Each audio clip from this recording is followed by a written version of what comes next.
ఈ రోజుల్లో UPI transactions అంటే phone pay, Google pay, Paytm ద్వారానే నిత్యం చెల్లింపులు జరుగుతున్నాయి. కూరగాయల కొనుగోలు మొదలు ఎలక్ట్రానిక్ ఉపకరణాల వరకు అన్నింటికీ యూపీఐ ఆధారిత యాప్స్ తో చెల్లింపులే చేస్తున్నారు. అలా చేసే వారికి యూపీఐ ట్రాన్సాక్షన్ ఐడి గురించి తెలిసే ఉంటుంది.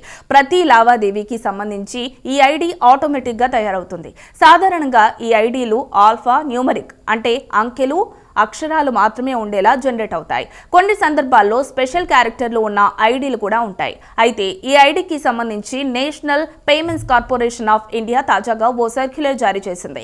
దీని ప్రకారం ఫిబ్రవరి 1 నుంచి స్పెషల్ క్యారెక్టర్లు ఉన్న ఐడీలను యూపీఐ కేంద్ర సిస్టమ్ అనుమతించదు. ఈ విషయాన్ని దృష్టిలో పెట్టుకోవాలంటూ యూపీఐ వ్యవస్థలోని భాగస్వాములందరినీ ఎన్పీసీఐ తాజాగా అలర్ట్ చేసింది. కేవలం ఆల్ఫా న్యూమరిక్ ఐడీలు ఉన్న ట్రాన్సాక్షన్స్ ను మాత్రమే అనుమతిస్తామని పేర్కొంది. యూపీఐకి సంబంధించి సాంకేతిక స్పెసిఫికేషన్ కు అనుగుణంగా ఈ మార్పులు చేసినట్టు ఎన్పీసీఐ పేర్కొంది. కొద్దిమంది మినహా దాదాపుగా అందరు భాగస్వాములు కొత్త నిబంధనలకు అనుగుణంగా మార్పులు చేసినట్టు కూడా ఎన్పీసీఐ పేర్కొంది. అలా మార్పులు చేయకపోతే ఫిబ్రవరి 1 నుంచి మీ యూపీఐ ట్రాన్సాక్షన్స్ ఆగిపోతాయి.